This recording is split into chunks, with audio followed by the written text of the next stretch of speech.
الحمد لله نحمده ونستعينه ونستغفره ونؤمن به ونتوكل عليه ونعوذ بالله من شرور أنفسنا ومن سيئات أعمالنا من يهده الله فلا مضل له ومن يضلله فلا هادي له ونشهد أن لا إله إلا الله وحده لا شريك له ونشهد أن سيدنا ومولانا محمدا عبده ورسوله صلى الله عليه وعلى آله وأصحابه وأزواجه وذرياته وسلم تسليما كثيرا كثيرا. اما بعد، محترم حضرات، بھائیوں، بزرگوں، دوستوں، آج کی رات شب برات کہلاتی ہے، جو مقدس راتوں میں سے ایک رات ہے، اور اس کو شب برات اس لیے کہتے ہیں کہ برات کے معنی ہے بری ہونا، نجات پانا،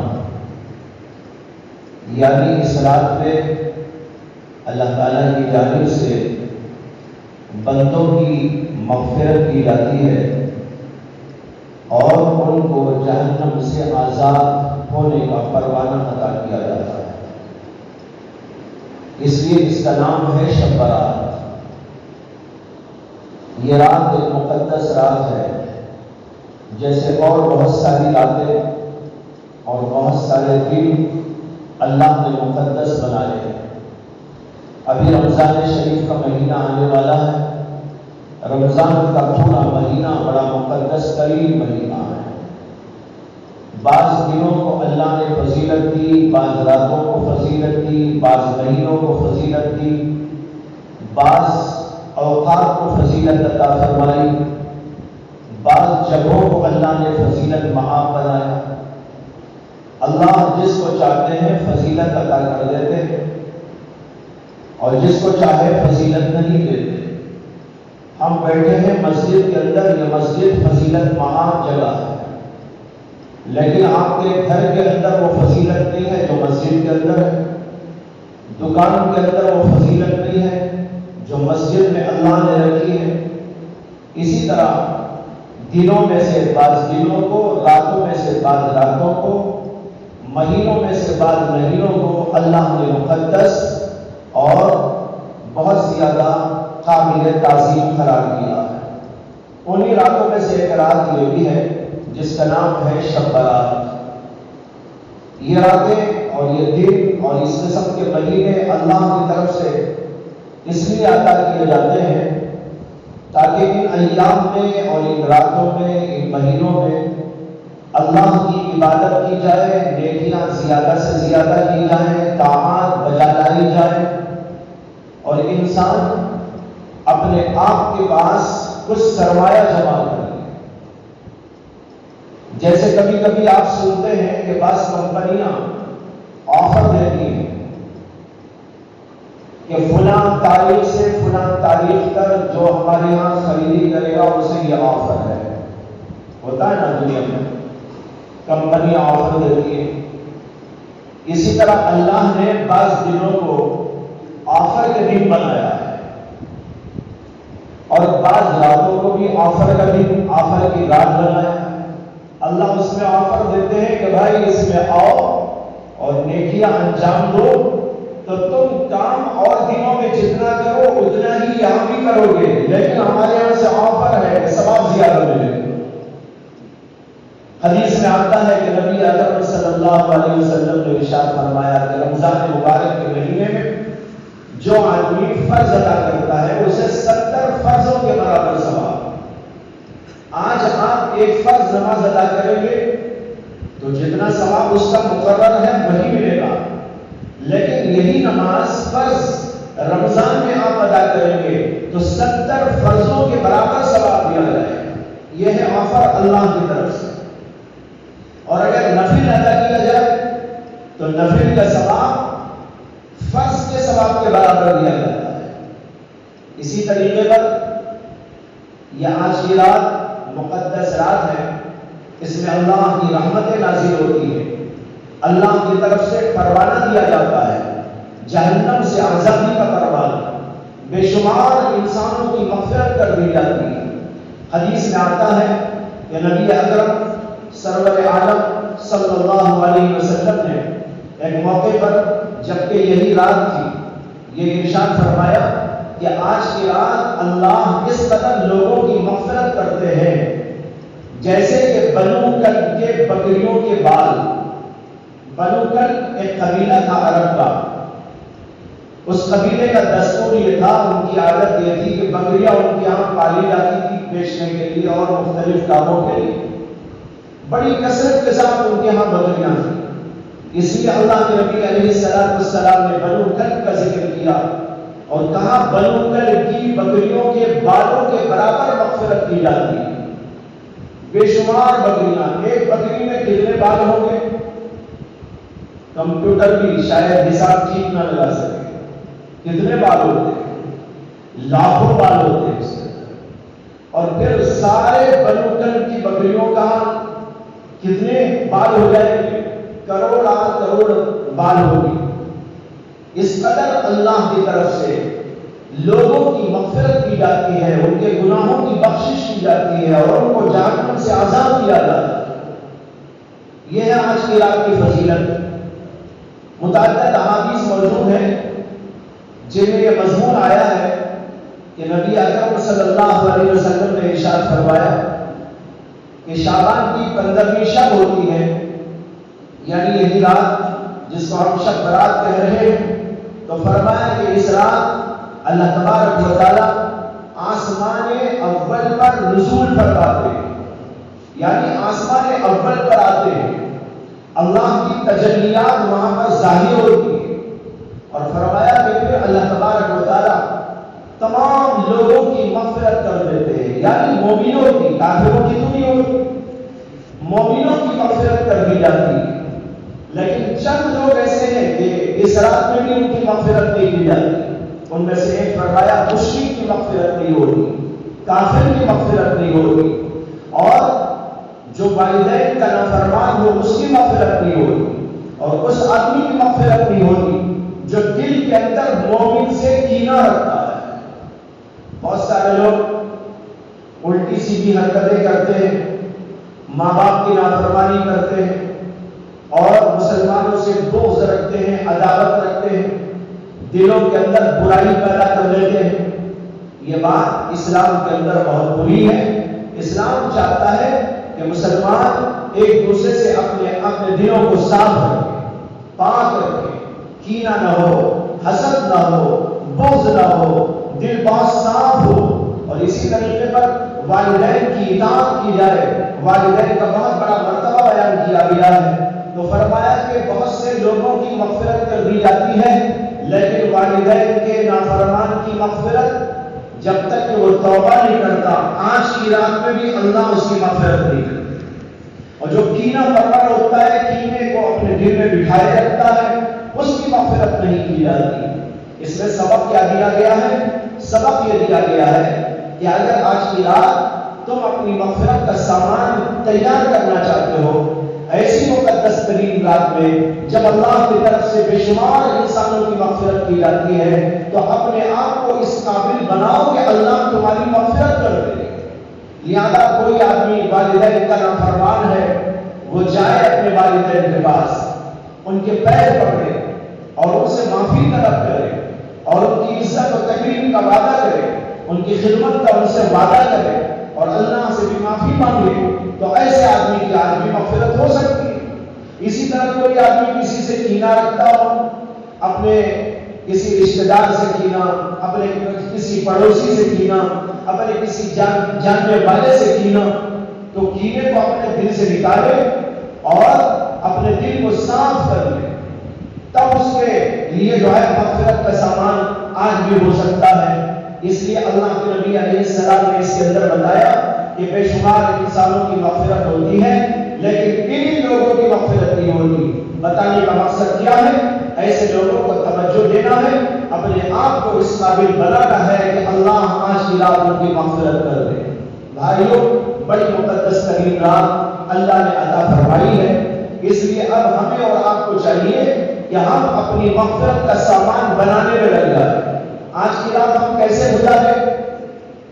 آج کی رات سب سے پہلا کام تو یہ ہے کہ توبہ میں لگ جائیں، اپنے تمام گناہوں سے، چھوٹے ہوں بڑے ہوں، ظاہری ہوں اور باطنی ہوں، تمام قسم کے گناہوں سے اللہ کے سامنے آ کر توبہ کریں۔ اللہ کا دروازہ ہمہ وقت کھلا رہتا ہے، اور آج کی رات میں تو اللہ تبارک و تعالیٰ کی خصوصی تجلی ہوتی ہے اور خصوصی توجہ ہوتی ہے، تمام ان انسانوں کی مغفرت کر دی جاتی ہے۔ لہذا ہم اپنے آپ کو اللہ کے سامنے لے جائیں، گڑ گڑائیں، پلائیں، روئیں، عاجزی انکساری کا مظاہرہ کریں اور اللہ سے کہیں کہ اللہ اب تک ہم نے جو کچھ کیا اب ہم تمام گناہوں سے باز آتے ہیں اور اطاعت اور فرمانبرداری کو اپنے اوپر لازم کرتے ہیں اور آئندہ کوئی گناہ نہیں کریں گے۔ اللہ سے عہد و پیمان کریں، اللہ ہر قسم کے گناہوں کی مغفرت کر دیتے ہیں۔ اللہ تعالیٰ تو بہت رحیم ہے، بڑے کریم ہے، اور اسی لیے اللہ ایسی راتوں کو بھی لاتے ہیں۔ ایسی رات میں بھی اگر اللہ کی رحمت سے ہم دور رہیں، قریب نہ آئے، بہت سارے لوگ ایسے ہوتے ہیں، ایسی مقدس ترین راتیں آتی ہیں، مقدس ترین ایام آتے ہیں، مقدس ترین مہینے آتے ہیں، لیکن پھر بھی وہ اللہ سے دور ہی رہتے ہیں، اللہ کی جناب میں نہیں آتے، اور بعض لوگوں کو شرم آتی ہے، وہ کہتے ہیں ہمیں اللہ کے سامنے جانے سے شرم آتی ہے، میں بڑا گنہگار ہوں، میں نے بہت گناہ کیے ہیں، میں نے یہ اور ایسے اور ایسے کام کر دیے تھے، میں اللہ کے دربار میں کیسے جاؤں؟ ان لوگوں کو معلوم ہونا چاہیے کہ اگر اللہ کے دربار میں آپ نہیں آئیں گے تو پاک کبھی نہیں ہو سکتے۔ پاک اگر ہونا ہے، اپنے آپ کو گناہوں سے پاکیزہ کر لینا ہے، تو پھر اللہ کے دربار میں آنا ہوگا، اپنی شرم کو خاک میں ملانا ہوگا، بے شرم بن کر اللہ کے دربار میں آؤ اور اللہ سے عاجزی کے ساتھ، انکساری کے ساتھ عرض کرو، نیاز کرو، اس کے سامنے سجدے میں پڑ جاؤ، خوب گڑ گڑاؤ اور رو اور اللہ سے التجا کرو، اے اللہ ہمارے گناہوں کو معاف کر دیجئے۔ اگر ہم بے شرم ہو کر اللہ کے دربار میں نہیں آئیں گے تو پھر آخر مغفرت ہماری کیسے ہو؟ مولانا روم نے ایک جگہ پر لکھا ہے کہ ایک سمندر تھا، سمندر کے قریب ایک جگہ پر ایک گندا سا کپڑا پڑا ہوا تھا، اس میں غلاظت تھی، کسی نے غلاظت ڈالی اور ایک طرف کو ڈال دیا، اس سمندر کے قریب ہی پڑا رہا کپڑا، لیکن کبھی سمندر کے پاس میں نہیں آیا۔ ایک دن سمندر نے اس سے کہا، ارے بے وقوف کپڑے، تم میرے قریب کیوں نہیں آتا؟ میرے یہاں آ جا، میں تجھے دھو کر پاک کر دوں گا، صاف کر دوں گا، اور جیسے تم پہلے پاکیزہ تھا اسی طرح تجھ کو پاکیزہ بنا دوں گا۔ وہ کپڑا کہنے لگا، مجھے بڑی شرم آتی ہے حضور، آپ جیسی پاک ذات، سمندر تو بڑا پاک ہوتا ہے، پاک کرنے والا ہوتا ہے، ساری دنیا کی غلاظتیں اس میں جاتی ہیں اور وہ سب کو پاک کرتا ہے، خود بھی پاک رہتا ہے۔ یہ سمندر کی خصوصیت، اللہ نے سمندر اسی لیے تو بنایا کہ اس میں بہت سے فوائد کے ساتھ ایک فائدہ یہ ہے کہ دنیا بھر کی غلاظتیں جہاں کہیں بھی ہوتی ہیں وہ جاتی ہیں سمندر میں۔ آپ کے علاقے کا ہو، سارے انڈیا کا ہو، پاکستان کا ہو، عرب کا ہو، امریکہ کا ہو، جرمنی کا ہو، ساری دنیا میں جہاں جہاں بھی غلاظتیں ہوتی ہیں، اور بغیر غلاظت کے انسان کی زندگی بھی نہیں، کھائے گا پھر کچھ گندگی کرے گا، اور چیزیں بھی گندگی کرتی رہتی ہیں، گندگیاں پیدا ہوتی رہتی ہیں، یہ ساری کی ساری گندگیاں کہاں جاتی ہیں؟ اس کو سمندر کے حوالے کیا جاتا ہے، اور سمندر ایسا کہ ساری گندگیوں کو اپنے اندر لیتا ہے اور ساری دنیا کو پاک کر دیتا ہے، تو مولانا روم لکھتے ہیں کہ اس کپڑے سے جب سمندر نے کہا کہ تو میرے قریب رہتا ہے، دور دور سے تو لوگ میرے پاس میں آتے ہیں اور میرے اندر آتے ہیں، نہاتے ہیں، دھوتے ہیں، پاک و صاف ہوتے ہیں، چلے جاتے ہیں، اور تو میرے اتنا قریب پڑا ہوا ہے لیکن میرے قریب کیوں نہیں آتا؟ اس نے کہا مجھے بڑی شرم آتی ہے حضور، آپ جیسی پاک ذات اور میں آپ کے پاس میں آ کے کیسے آپ کو غلاظت و گندگی میری اس کے اندر ڈال دوں؟ سمندر نے کہا اگر تو شرم کرتے ہوئے وہی رہے گا تو تو ہمیشہ ہمیشہ گندا ہی رہے گا، کبھی بھی میرے قریب نہیں آئے گا تو کبھی بھی پاک بھی نہیں ہو سکتا ہے۔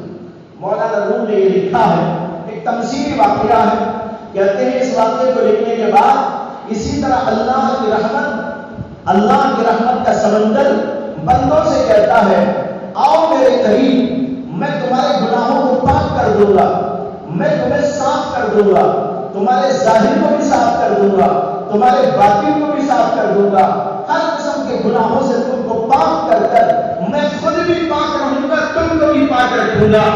لیکن بعض بندے کہتے ہیں ہمیں بڑی شرم آتی ہے کہ اللہ کے دربار میں کیسے جائیں؟ اللہ ہم کو وہی جواب دیتے ہیں اگر تم شرم کرتے رہے اور میرے قریب کبھی نہ ہوئے تو جب تک بھی تم میرے سے دور رہو گے تم اسی طریقے پر ناپاک رہو گے، تمہیں بے شرم بندے بن کر میرے دربار میں آنا ہوگا۔ اسی طور پر بھائیوں، آج کی رات اللہ کی رحمت کا سمندر جوش میں ہوتا ہے، اللہ معاف کر دیتے ہیں، معافی چاہنے والوں کو اور بھی لوگوں کو، اس لیے اللہ کی رحمت سے مایوس ہونے کے بجائے اللہ کے دربار میں آنا اور خوب کو گر گرا کر اللہ سے معافی مانگنا چاہیے۔ دوسرا کام آج کی رات میں کرنے کا وہ ہے عبادت پر نیکی۔ بہت سارے لوگ، ہمارے نوجوان بچے کئی سالوں سے شب برات کے موقع پر ویڈنگ کیا کرتے تھے، اب تو خیر قدرت کی پابندی لگ گئی خود بخود۔ علماء نے بڑا سمجھایا، مساجد کے اندر برابر آوازیں دی گئی، کمیٹیوں نے اس آواز کو ابھارا، لیکن کوئی سننے والا نہیں تھا بندہ۔ بار بار کہا جاتا تھا اور ہر سال واقعات بھی پیش آتے تھے، حوادث پیش آتے تھے، بڑے سخت ترین حادثات پیش آتے تھے۔ بس گھر سے نکلا، کچھ دیر کے بعد لاش آ گئی اور اس کے ماں باپ کہہ رہے ہیں کچھ دیر تو پہلے یہ بچہ یہ نہیں تھا، ابھی دیکھو لاش آ رہی۔ یہ بیوی کا دور اب ختم ہوا، اس زمانے میں بار بار کہا جاتا تھا، لیکن بہرحال بتانا مجھ کو یہ ہے کہ آج کی رات نہ ویڈنگ کے لیے ہے نہ کسی قسم کی ڈیلنگ کے لیے، ہاں ایک ڈیلنگ کے لیے ہے۔ وہ کون سی ڈیلنگ؟ اللہ نے قرآن میں فرمایا یا ایھا الذین آمنوا هل ادلکم علی تجارۃ تنجیکم من عذاب الیم۔ اے ایمان والو، کیا میں تمہیں ایسی تجارت اور ایسی ڈیلنگ نہ بتاؤں کہ اس ڈیلنگ کی وجہ سے تمہیں جہنم کے عذاب سے نجات مل جائے؟ وہ ڈیلنگ آج کرنا ہے۔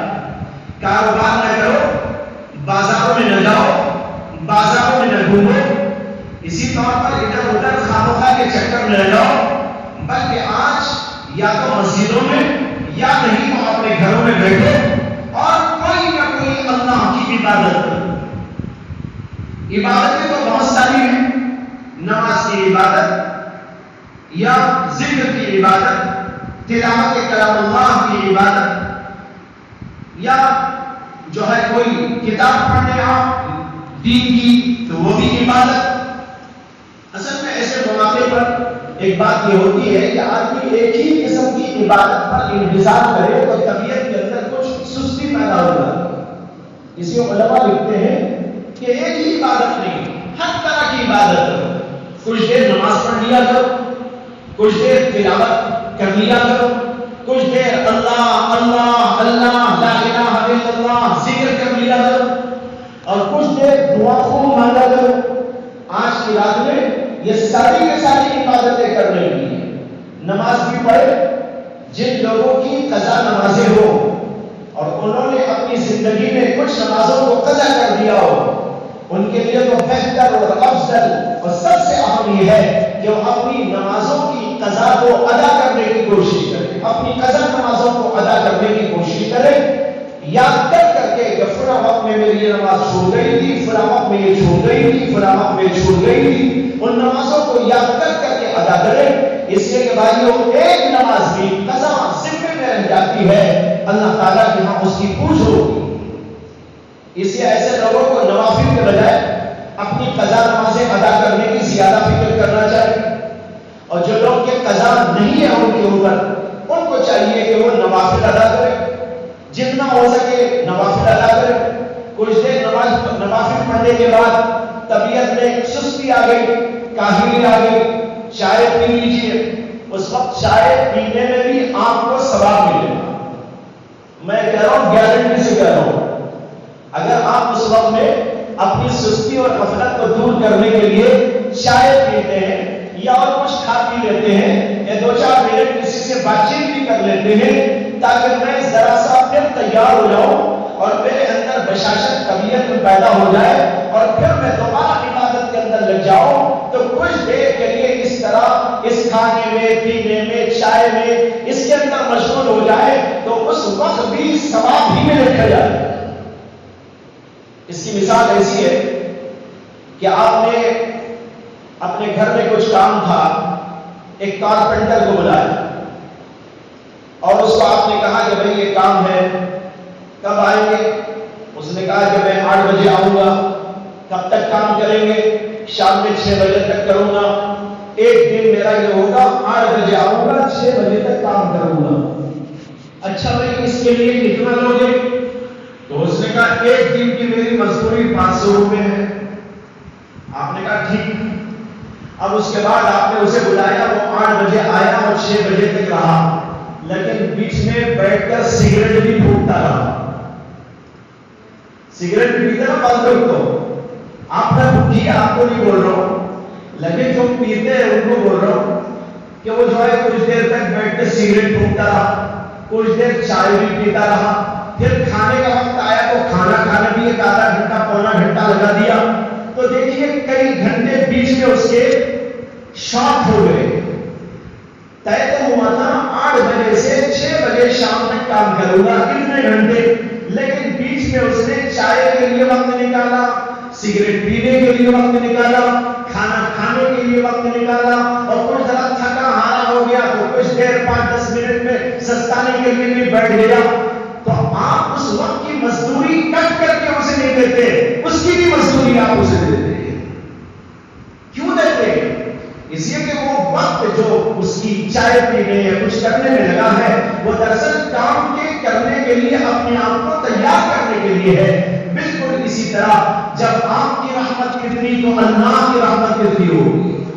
جب ایک انسان پر اپنی رحمت کی بارش کرتا ہے تو ذرا اندازہ کر لیں کہ اللہ کی رحمت کتنی وسیع ہوگی کہ ایک بندہ اللہ کی عبادت کے لیے، نیکیاں کرنے کے لیے رات میں جاگ رہا ہے، اپنی نیند کی قربانی دے رہا ہے اور اسے نیند آ رہی ہے، لیکن اس کے باوجود وہ کہتا ہے نہیں، مجھے اللہ کے سامنے سجدہ ریز ہونا ہے، مجھے اللہ کے سامنے بیٹھ کر کچھ ذکر کرنا ہے، اس لیے تھوڑی سی چائے پی لیتا ہے تاکہ اور زیادہ میرے اندر بشاشت پیدا ہو جائے، تو وہ چائے کے وقت کی بعد بھی اللہ جو ہے ثواب ہی میں لکھتے ہیں اور اس کا بھی اجر عطا فرماتے ہیں۔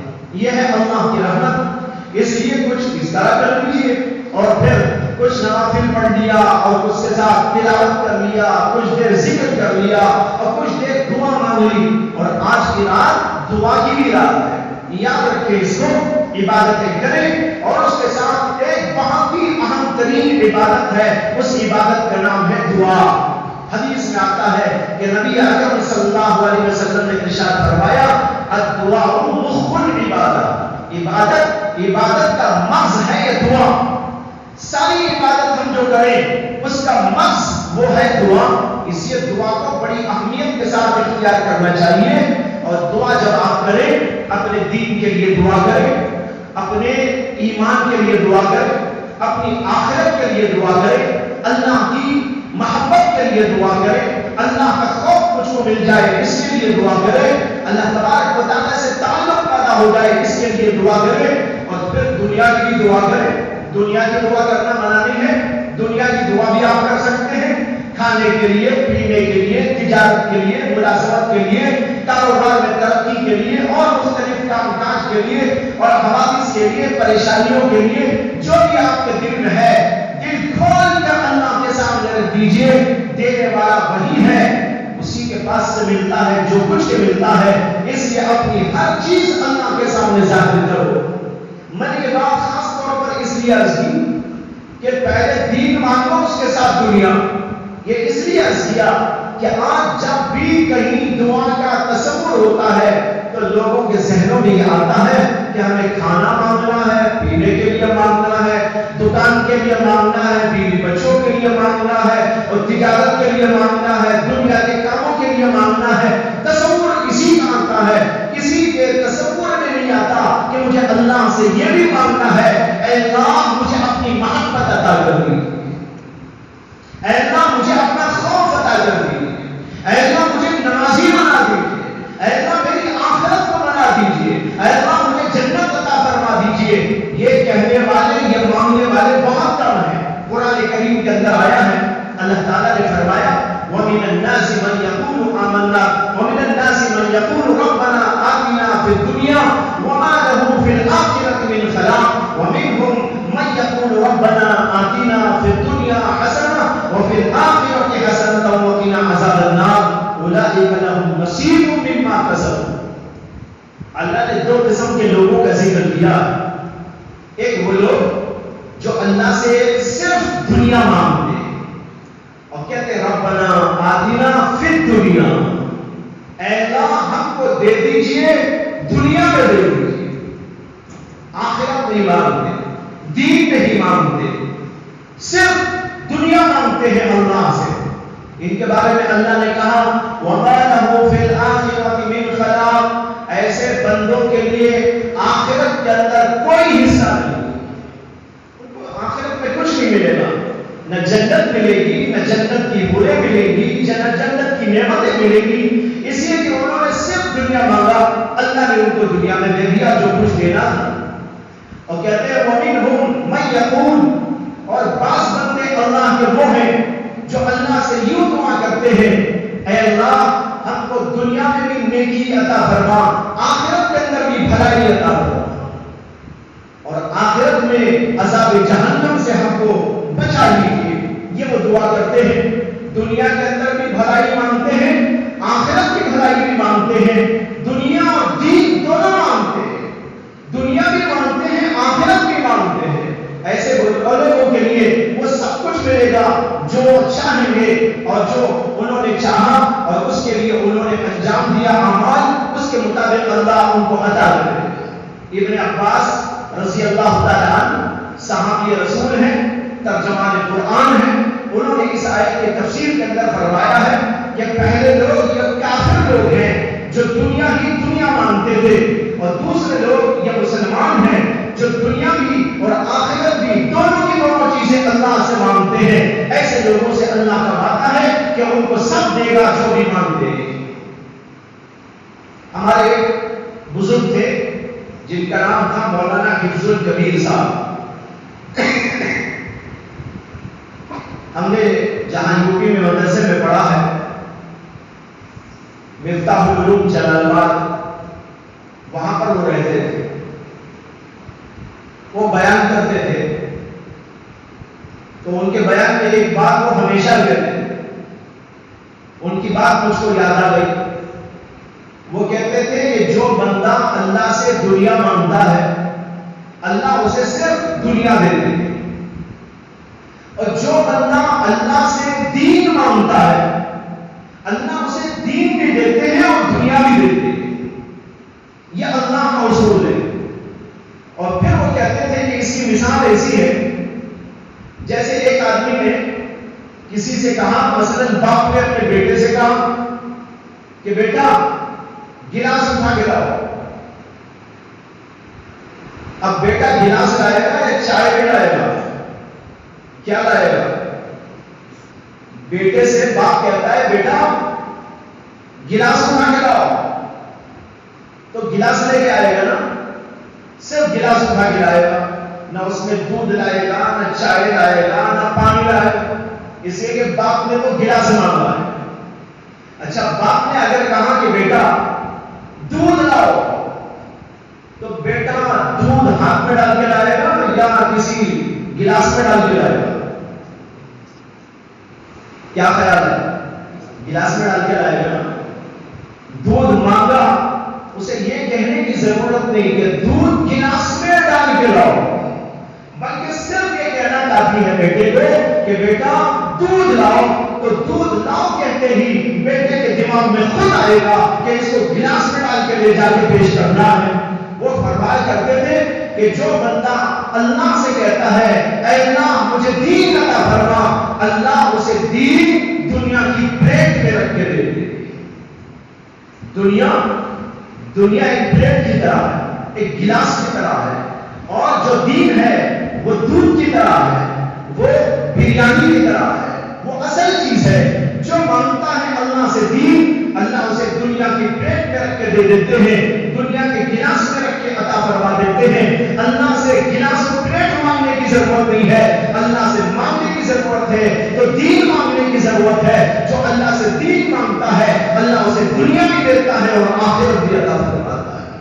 تو اس لیے آج کی رات اللہ سے دین بھی مانگو، دنیا بھی مانگو۔ اگر بھول سے آپ دنیا نہ مانگے تو کوئی پرواہ نہیں، اس لیے کہ دین مانگ لیں گے اللہ دنیا کے پلیٹ میں آپ کو رکھ کے دے دے گا، دنیا سے محروم نہیں فرمائے گا۔ اور اگر صرف دنیا مانگا تو دنیا کو دے دی جائے گی، آخرت سے محروم کر دیا جائے گا، نیکیوں سے محروم کر دیا جائے گا۔ اس سے مسلمان کی شان یہ ہے کہ ایسی مقدس ترین راتوں میں اللہ سے دین دنیا دونوں کا سوال کرے اور گڑ گڑا کر مانگے، خوب گڑ گڑا کر، رو رو کر، عاجزی کے ساتھ التماس کرے اللہ سے، اس لیے کہ دینے والی ذات وہی ہے، کہیں سے ملنے والا نہیں، ملنے والا تو صرف اللہ کے در سے ہے۔ اگر اللہ کے در سے نہ ملنا تو کوئی اور در ایسا نہیں ہے جہاں سے آپ کو ملنا ہے۔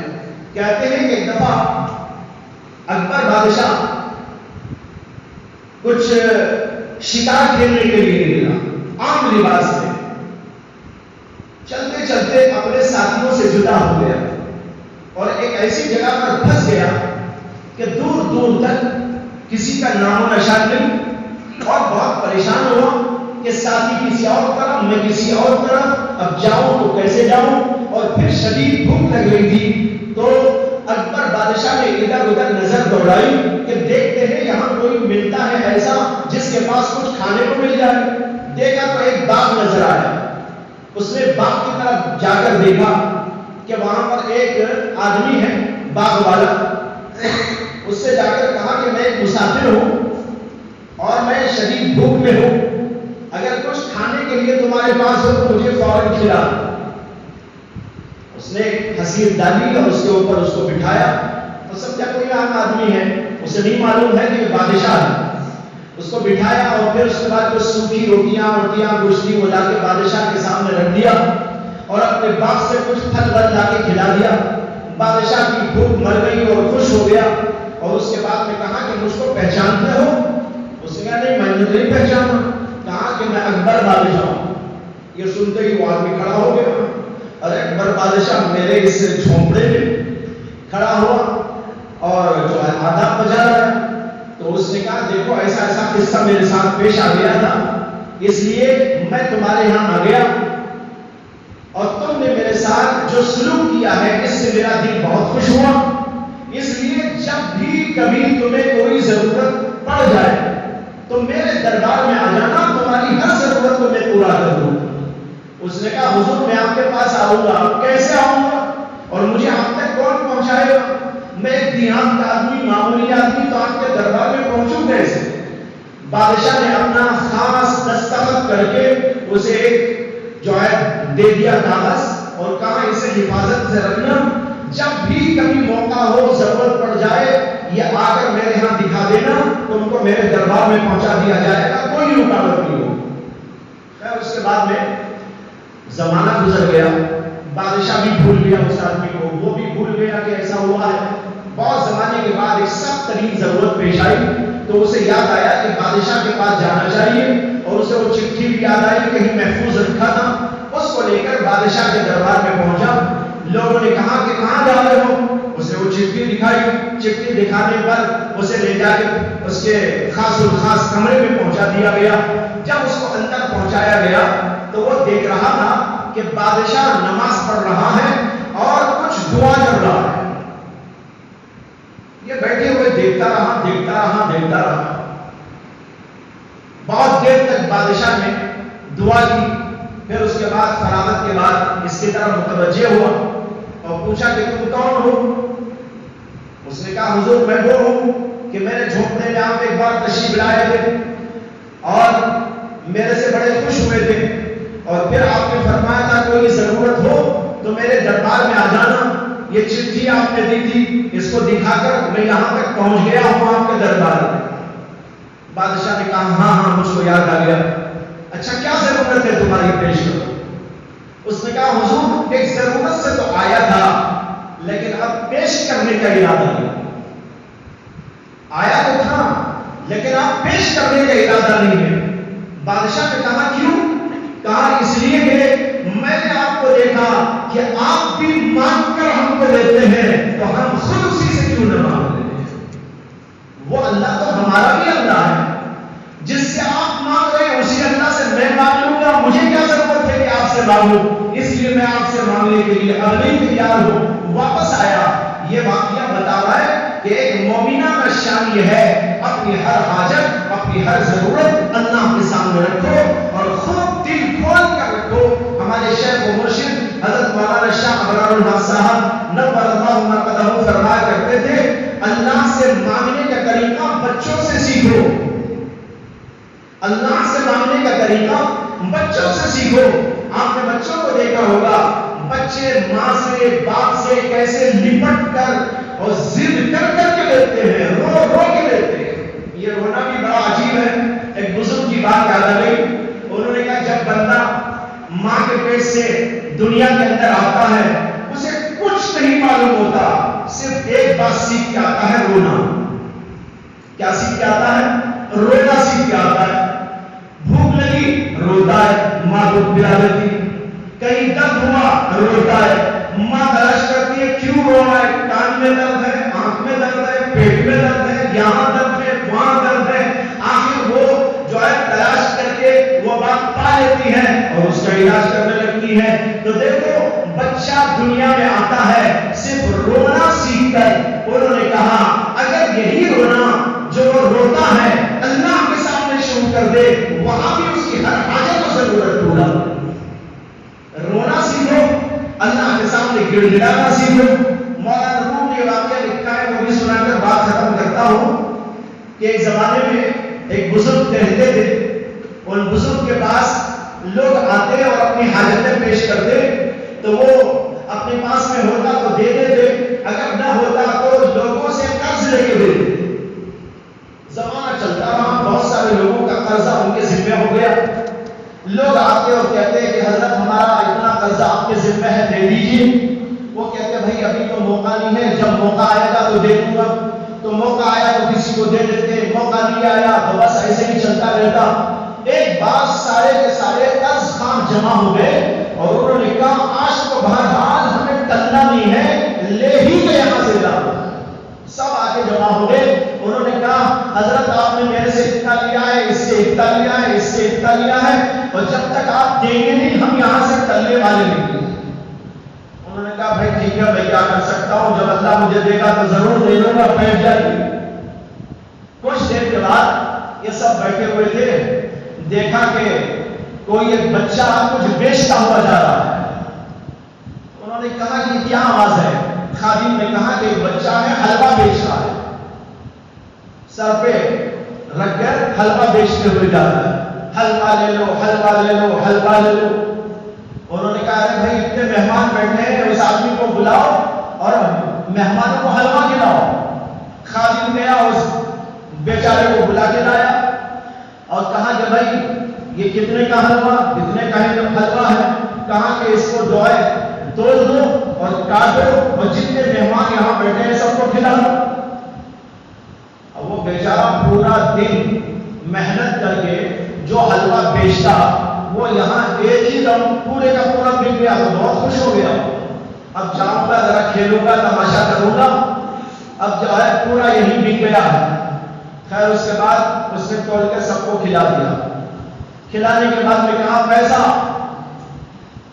یعنی پیسہ لاؤ حلوے کا. وہ بزرگ کہنے لگے اگر پیسہ ہوتا, اگر پیسے ہوتے تو یہ کیوں بیٹھے ہوتے, اگر پیسے ہوتے یہ کیوں بیٹھے ہوتے, ارے یہ سب اس کے لیے بیٹھے کہ پیسے لیے تو بھی بیٹھ جا. اب وہ بیچارہ خوب چیخ چیخ کے رونے لگا اور کہنے لگا میری ماں مجھے مارے گی, یہ میری ماں نے مجھ کو بنا کے دیا حلوہ, بیچ کے آؤں گا اور پھر اسی سے ہمارا گزر بسر ہوتا ہے, کھانا پکتا ہے. اب پیسے کے بغیر میں جاؤں گا تو میری پٹائی ہوگی. خوب رونے لگا, خوب رونے لگا. اس کو چھوڑ دیا گیا کہ بہت دیر تک روتا رہے. جب وہ رو رو کے خاموش ہوا, کچھ ہی دیر کے بعد ان بزرگ کے گھر پر دستک ہوئی. جا کر دروازہ کھولا گیا تو ایک آدمی کھڑا تھا اور کہہ رہا تھا کہ فلاں آدمی نے ان بزرگ کے لیے یہ ہدیہ بھیجا ہے, اس کے اندر اشرفیاں ہیں, یا ان کو پہنچا دو. یہ کہہ کے چلا گیا. جب اس کو لے کر ان کی خدمت میں پیش کیا, انہوں نے کہا بھائی اس کو گنو کتنے ہیں. اس کو گنا گیا. انہوں نے کہا جتنے یہاں پر قرضدار بیٹھے ہوئے سب کے ادا کر دیں. سب کے ادا کر دیے گئے اور کچھ بچے رہے. کہا کہ کتنے باقی ہیں, کہا کتنے باقی ہیں. اس سے پوچھا کہ بھائی تیرے حلوے کے کتنے پیسے, اتنے ہی پیسے وہاں اتنے بولو, جتنا قرض تھا اتنا, اور اس کے ساتھ حلوے کے پیسے اس کے اندر سب کو ادا کر دیا اور سب کو بھیج دیا. سب چلے گئے. یہ بزرگ اللہ والے تھے, اللہ کی جناب میں بیٹھ گئے, دعا کرنے لگے, اللہ سے التجا کرنے لگے اور اللہ سے عرض کیا کہ اللہ میرا ایمان تھا, پکا ایمان تھا, دینے والا تو ہی ہے, تیرے در کے سوا کوئی نہیں دے سکتا. اسی بنیاد پر میں نے قرض لے لیا تھا اور مجھے یقین تھا کہ آج نہیں تو کل آپ کے دربار سے مجھ کو مل کے رہے گا. لیکن میرا سوال یہ ہے کہ اتنی ذلت کے بعد کیوں ملا؟ پہلے بھی تو آپ دے سکتے تھے, لیکن اتنا ذلیل کر دیا مجھ کو کہ لوگ جمع ہو گئے اور ایسا ہوا ایسا ہوا. اللہ کی طرف سے جواب آیا کہ یہاں مانگنے والے تو سب موجود تھے, تم بھی مانگا کرتے تھے, لیکن رونے والا کوئی نہیں تھا. جب رونے والا آ گیا تو ہم نے اپنے در کو کھول دیا اور تمہارے لیے بھیج دیا. اس سے معلوم ہوتا ہے یہ مولانا روم نے مثنوی شریف کے اندر واقعہ لکھ کر عبرت کا ایک پہلو اس کے اندر سے نکالا ہے. اللہ کے دربار میں گڑ گڑانا ہے, اللہ سے معافی مانگنے کے لیے بھی, اپنی حاجتوں کو مانگنے کے لیے بھی اللہ کے دربار میں رو اور گڑ گڑاؤ. آج کی رات یہی سب اعمال کرنے کے لیے ہے.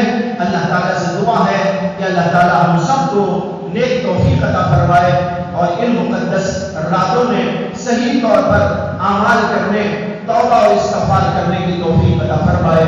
وآخر دعوانا ان الحمد للہ رب العالمین. اللهم صل على سيدنا محمد وعلى آل سيدنا مولانا محمد وبارك وسلم.